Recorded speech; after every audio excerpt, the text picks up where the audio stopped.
নমস্কার বন্ধুরা, কেমন আছেন সবাই? আশা করি সবাই ভালো আছেন। লাবণ্য রান্নাঘরে আপনাদেরকে স্বাগত জানাই।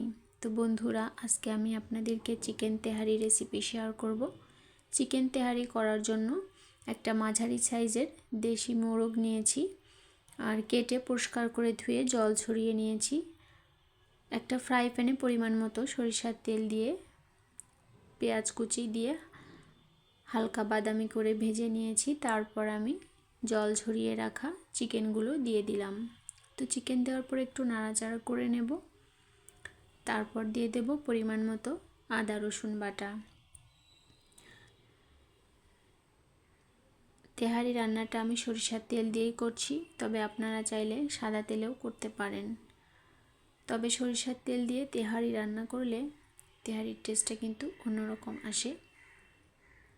তো এখন আমি 2 চা চামচ পরিমাণ টক দই দিয়ে দিয়েছি। খুব ভালো করে মিশিয়ে নিলাম। এই পর্যায়ে দিয়ে দেব প্যাকেটের যে তেহারি মশলা আছে, আমি সেটাই ব্যবহার করছি। আপনারা বাসায় তৈরি করে নিতে পারেন। তবে প্যাকেটের মশলা দিয়ে তেহারি রান্না করলে খুব দ্রুত এবং সহজেই রান্নাটা করা যায়, টেস্টটাও কিন্তু ভালো আসে। তো সামান্য গরম জল দিয়ে কষিয়ে নিয়েছি যেন মশলাগুলো পুড়ে না যায়।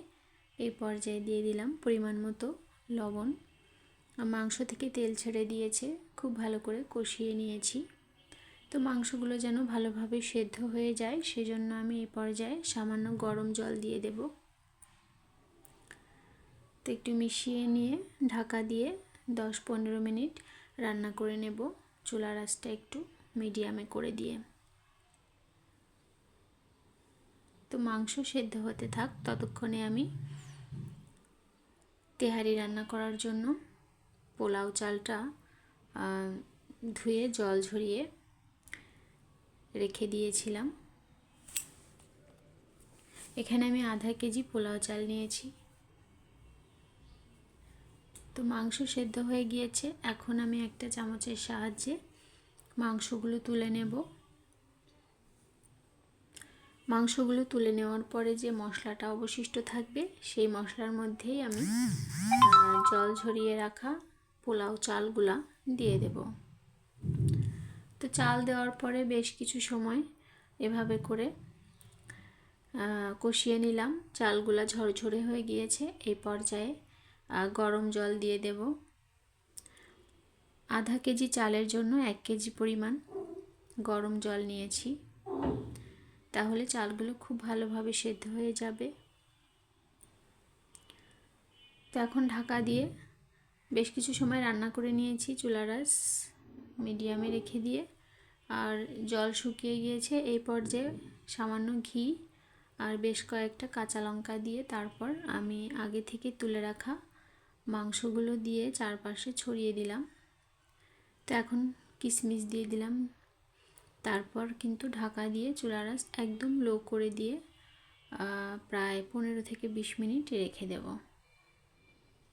তো 15-20 মিনিট পর ঢাকনাটা খুলে আমি একটু নাড়াচাড়া করে দেব। চালগুলো খুব ভালোভাবে সেদ্ধ হয়ে গিয়েছে। এই তো এখন ঢাকা দিয়ে আরও 5 মিনিট রেখে তারপর আমি পরিবেশন করব।